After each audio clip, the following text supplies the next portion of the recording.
self-esteem. We need obviously to be clear as to the meaning of self and esteem.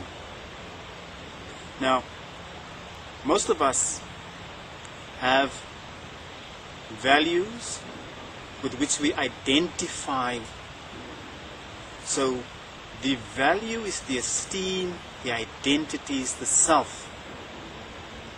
So self-esteem basically is what values we have identified or would like to be identified with. Now it matters what those values are. So for instance, if you are identified with your body, if to have a beautiful body, even if it's just conventional notion of beauty, matters to you, if it's important that other people think you beautiful, then that's a value, that's an esteem that you have attached to yourself. So you will have a very high self-esteem if everybody does compliment you on your body and if everybody does admire your body.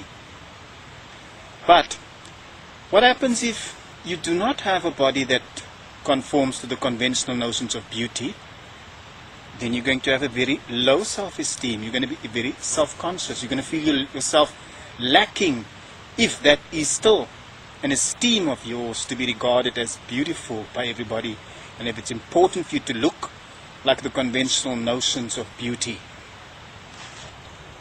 Even so, you may have attached value to driving a particular type of car, which means you've attached your self-value, your self-esteem to that type of car. So you will be a person of very high self-esteem when you do drive that car and you have everybody's admiration. But again, if you do not have that car, then you're going to feel very low self-esteem. You're going to feel like a failure. You're going to be embarrassed to drive the car that you do. What I'm making clear now is that it does matter what values we identify with. Whether these values are merely conventional notions and have, through general consensus, become to be regarded as desirable or beautiful or valuable, or whether we identify with essential values.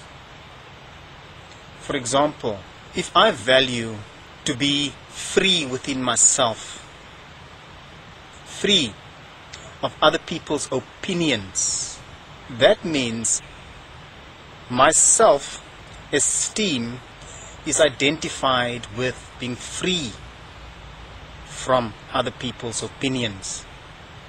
It matters to me to be free from other people's opinions, and that is a true value, because it's a healthy state to be in, to be free from other people's values. And it's a good desire to identify yourself with that state and to value it. Yes, to be free from other people's opinions, that is something to desire. Because do you know, I bet you know, that what causes a great deal of distress in many people's minds are what other people think of them. Whether other people approve or disapprove of them matters to them. And that is a cause of great distress, loss of peace of mind. So I'm making you aware of the most important attribute to esteem, which it is worthwhile to identify and value yourself to be in that state. A state freed from other people's opinions, freed from their demands on you to conform to their likes and their dislikes. But it is true, as we have heard, that the best things is not easily come by. To be freed from other people's opinions and thoughts means to have thoughts of your own, opinions of your own, which you value, which you shall not just surrender because XYZ does not agree or approve.